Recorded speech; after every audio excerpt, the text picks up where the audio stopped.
आदाब नमस्कार। आप देख रहे हो इंडिया फैक्ट न्यूज़। जैसे कि आप जानते हैं कि महिला दिवस का अवसर चला रहा है। इस अवसर पे आज हम नागपुर की जानी मानी डेंटिस्ट डॉक्टर सारा हुसैन मैम को बुलाए। मैम, चैनल में आपका बहुत बहुत स्वागत है। Thank you so much Navid ji. Ma'am, सबसे पहले बताइए, आप नागपुर में इतने फेमस है दांतों के डॉक्टर के तौर पे, आपको इतनी उपलब्धि मिली कैसे? मैंने ये स्पेशलाइजेशन एक किया है जिसे हम कहते हैं TMJ joint specialist, TMJ temporomandibular joint disorder, orofacial pain और स्लीप मेडिसिन। ये एक नया साइंस है, एक नया स्पेशलिटी है जो डेंटिस्ट्री को मेडिसिन से कनेक्ट करता है। तो ये एक नया स्पेशलाइजेशन है जो मैंने अभी वेरी रिसेंटली किया हुआ है रोजमैन यूनिवर्सिटी यूएसए से। तो मैम, आपने यूएसए से स्पेशलाइजेशन किया है, तो क्या थी उसकी प्रोसेस करने की, या आपने किसी कॉलेज में डायरेक्ट एडमिशन लिए थे? क्या था वो पूरा प्रोसेस? ये पूरा प्रोसेस ऐसा होता है कि जब हमें एक नया स्पेशलाइजेशन सीखना होता है तो बहुत सारे माध्यम होते हैं इसको सीखने के। कभी कुछ ऑनलाइन होता है, कभी ऑफलाइन होता है। तो ऐसे एक पूरा एक कंबाइंड मॉड्यूल होता है जिसको हम कभी अलग अलग जगह पे जाके उसकी प्रैक्टिकल सेशंस किया जाता है। इस तरह से वो कॉलेज इसको फैसिलिटेट करता है। तो मैम, ये इसके अलावा आप डेंटिस्ट के अलावा आप बहुत सारी जगह एक्टिव रहती हैं, आपको बहुत सारे अचीवमेंट मिल चुके हैं, उनके बारे में थोड़ा बताइए। मैं रियली अपने आप को बहुत ब्लेस्ड फील करती हूँ कि कुछ छोटे मोटे अचीवमेंट्स हैं। छोटे मोटे तो नहीं बोलेंगे, बड़े ही। ये तो मैं एहसानी समझती हूँ हमारे हमारे फादर का, कि कुछ ऐसे अचीवमेंट्स हैं जो मैं समझती हूँ कि ये मेरे लिए नहीं है, लेकिन हाँ, ये एक थॉट प्रोसेस है मेरा कि मैं कुछ इंडिया के लिए करना चाहती हूँ। जैसे एक स्पिट फ्री इंडिया मेरा एक मिशन है, जिसमें मुझे लगता है कि हमारे इंडिया में ये ध्यान ही नहीं दिया जाता है कि ओरल हाइजीन और पब्लिक प्लेसेस पे हाइजीन को किस तरह से मेंटेन करना चाहिए। प्लस हम उसे एक ऐसी ही जगह समझ लेते हैं जहाँ पे हम स्पिट कर देते हैं। तो सोचने वाली बात यह है कि इससे मुंह के प्रॉब्लम्स भी हो सकते हैं, प्लस जो गंदगी फैल रही है वो तो हो ही सकती है। तो एज अ डेंटिस्ट मैं इसे प्रमोट करना चाहती हूँ कि हम कहीं भी स्पिट करना बहुत ख़राब है। ज़रूरी नहीं है कि आप तंबाकू सुपारी कुछ खा रहे हैं तो ही वही लोग स्पिट करते हैं, नहीं, बाकी लोग भी स्पिट करते हैं। और हर इंसान अगर एक कॉन्शियस एफर्ट लेके मुझे और मेरे फ्रेंड को या मेरे साथ एक इंसान को मैं इसको प्रमोट कर दूँ या उसको समझा दूँ कि हमें स्पिट नहीं करना, तो आई थिंक कि ये स्पिट फ्री इंडिया मिशन ज़रूर कामयाब हो जाएगा। तो ऐसा एक छोटा सा एक मेरा मिशन है एज ए डेंटिस्ट, मैं इसको बहुत स्ट्रांगली प्रमोट करना चाहती हूँ। और एक मिशन मैं लेके चलती हूँ जिसे मिशन माइग्रेन फ्री लाइफ कहते हैं। जी, मैं उसी पे आने वाला था मैम, वो क्या है? जी देखिए, क्या है नाविद जी कि मैं जब से मैंने डेंटिस्ट्री स्टार्ट की है तब से मैंने कुछ ऐसे लोगों को देखा है जो माइग्रेन से बहुत ही ज़्यादा त्रस्त थे और गोलियां खा के ही गुजारा कर रहे थे, जिसमें स्पेशली मैंने बहुत करीब से तो मेरे फादर इन लॉ को देखा। अच्छा। और as being a doctor, being a dentist, मैं उनके लिए कुछ नहीं कर पाती थी सिवाय कि मेडिसिन ले लीजिए, मैं आपका सर दबा देती हूँ या हम आपको मसाज कर देते हैं सर की। लेकिन I wanted to go to the deep cause of this, कि इसका इलाज क्यों नहीं है, होता कहाँ से है। तो जब मैंने इसकी थोड़ी स्टडी की तो मुझे पता चला कि माइग्रेन जबड़े से, जॉ से, दांत से भी रिलेटेड है। और ये जानना तो मेरे लिए ऐसा एक बून के जैसा हो गया कि मैं तो इस फील्ड में ऑलरेडी हूँ। सो मैंने इसके ऊपर और रिसर्च किया और जैसे ही मुझे पता चला कि ये एक स्पेशलिटी है तो I was into the course. तो मैंने ये स्पेशलिटी अपनाई और अब मैं हर वो इंसान को ठीक करना चाहती हूँ जो माइग्रेन से त्रस्त है। माइग्रेन की वजह से उनकी डेली लाइफ, हर छोटे छोटे काम वो माइग्रेन के दर्द के अराउंड प्लान करते कि आज मुझे माइग्रेन का पेन नहीं हो रहा है तो आज मैं ये काम कर लूँगा, अदरवाइज़ मैं ऑफिस नहीं जा सकता हूँ, बच्चों को नहीं देख सकती हूँ, खाना नहीं बना सकती हूँ। इतने छोटे छोटे रोज़मर्रा के काम अफेक्ट होते हैं माइग्रेन के पेन पर से। मैम, जैसे कि मैं जानता हूँ माइग्रेन का जो ज़्यादातर संबंध होता है वो दिमाग की नसों से होता है, लेकिन आप तो बताओगे कि उसका जबड़े और दांतों से होता है, तो इसके बारे में थोड़ा हमारे दर्शकों को और डीप में बताइए। जी बिल्कुल, आपने सही कहा। ये मानना तो 100% लोगों का भी यही है कि माइग्रेन जो है वो एक ब्रेन की बीमारी है, एक नस की बीमारी है। तो ये बहुत ही कम प्रतिशत ये ब्रेन की इशू होती है, लेकिन काफ़ी हद तक ये एक जबड़े का जॉइंट, जबड़ा और दांत और उसके आसपास के जो मस्कुलेचर है, जिसको हम मांसपेशी बोलते हैं, ओरोफेशियल मसल्स, इसके इम्बैलेंस के, इसके संतुलन के बिगड़ने से माइग्रेन होता है। क्योंकि जब हम यहाँ जबड़े में खोल बंद करते हैं और यहाँ पे कुछ भी इम्बैलेंस रहेगा तो यहाँ की जो मांसपेशी है वो खिंचाएगी, नस खिंचाएगी और वो खिंचाने से सर दर्द होगा। कुछ सर दर्द माइग्रेन में टर्न अप हो जाते हैं और कुछ माइग्रेन्स में इतने सिवियर सर दर्द होते हैं कि उसको आप बयां भी नहीं कर सकते। लेकिन कुछ न्यूरोलॉजिकल माइग्रेन्स भी होते हैं, जैसे ब्रेन में ट्यूमर हो गया, कोई दूसरी बीमारी हो गई, नर्व्स की बीमारी होती है, डीमाइलिनेशन जिसको कहते हैं, उस टाइप की कुछ बीमारियों में भी माइग्रेन का पेन होता है, लेकिन उसकी परसेंटेज बहुत कम है। तो मैम पता कैसे चलता है कि इसका संबंध मुंह से है?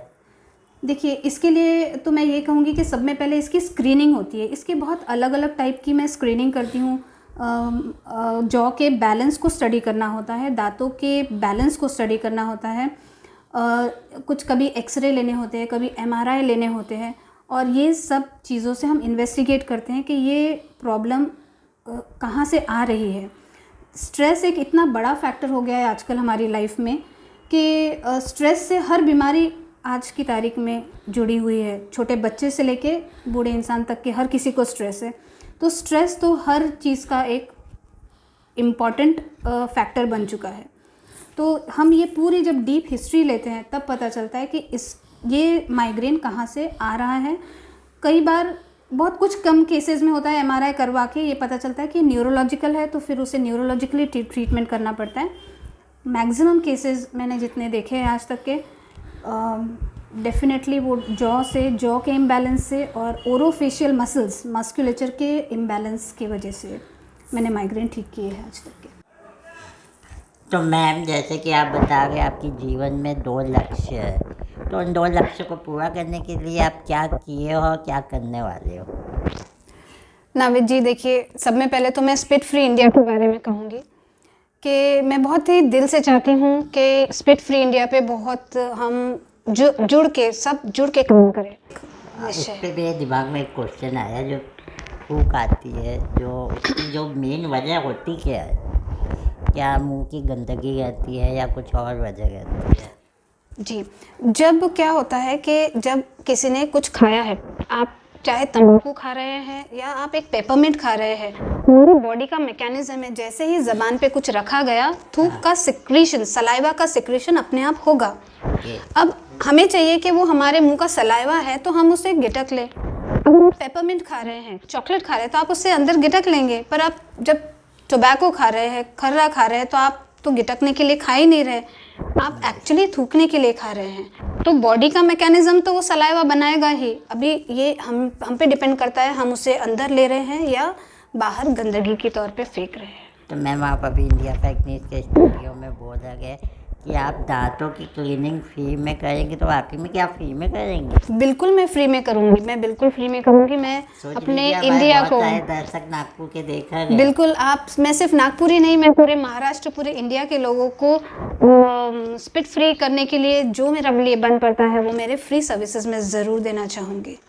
वाह, तो मैम उसके लिए आपको कांटेक्ट कैसे करेंगे, कहाँ आना पड़ेगा? या मेरा क्लिनिक नागपुर में भारत माता स्क्वायर इतवारी में है, और मेरे दिए गए नंबर पे आप मेरा नंबर ज़रूर शेयर कर दीजिएगा। जो भी ज़रूरतमंद है और जो ये निश्चय करके आते हैं कि मैं हैबिट को ब्रेक करना चाहता हूँ, वो उसके लिए आप हमें कांटेक्ट कर सकते हैं। एक चीज़ मैं और हमारे व्यूवर्स को ये बता दूँ कि गुटखा, तंबाकू, सुपारी खाना सिर्फ आपके बॉडी को नुकसान नहीं करता, सिर्फ आपके आर्थिक स्थिति को ही ख़राब नहीं करता, लेकिन आपके मुंह के अंदर बहुत सारे क्या कहते हैं जर्म्स करता है, जो आप अपनी फैमिली को, अपने बच्चे को आप जब गोद में उठा रहे हैं और जब आप उसके साथ बात कर रहे हैं तो आप वो उसको दे रहे हैं, वो गंदगी आप अपने बच्चों में, अपनी फैमिली में, अपने घर के ओल्ड एज पीपल को भी पास ऑन कर रहे हैं, जाने अनजाने।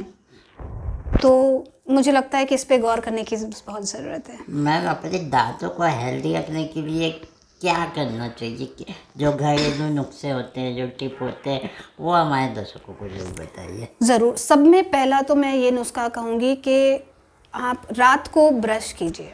अच्छा जी, इसका एक बहुत सिंपल सा लॉजिक है। आपने रात को खाना खाया और आप बगैर ब्रश करे सो गए, तो क्या होगा, जो मुंह में last bite, last particle of food है, वो आपके मुंह में कम से कम 6 घंटा, जितना भी इंसान सोता है 6 घंटा रहेगा, 8 घंटा रहेगा।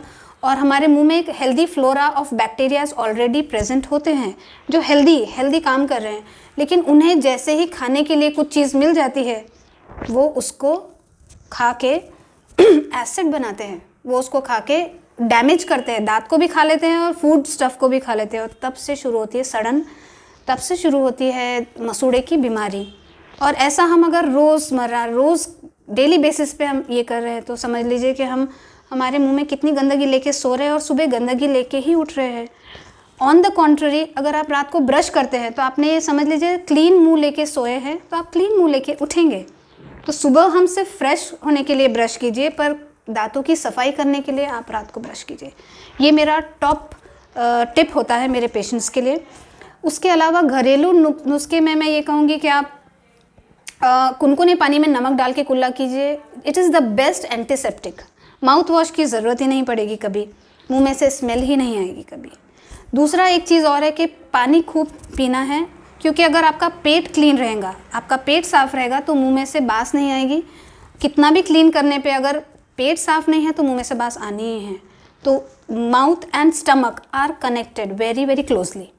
मैम, ये तो रही आपके दांतों और मुंह की टिप्स।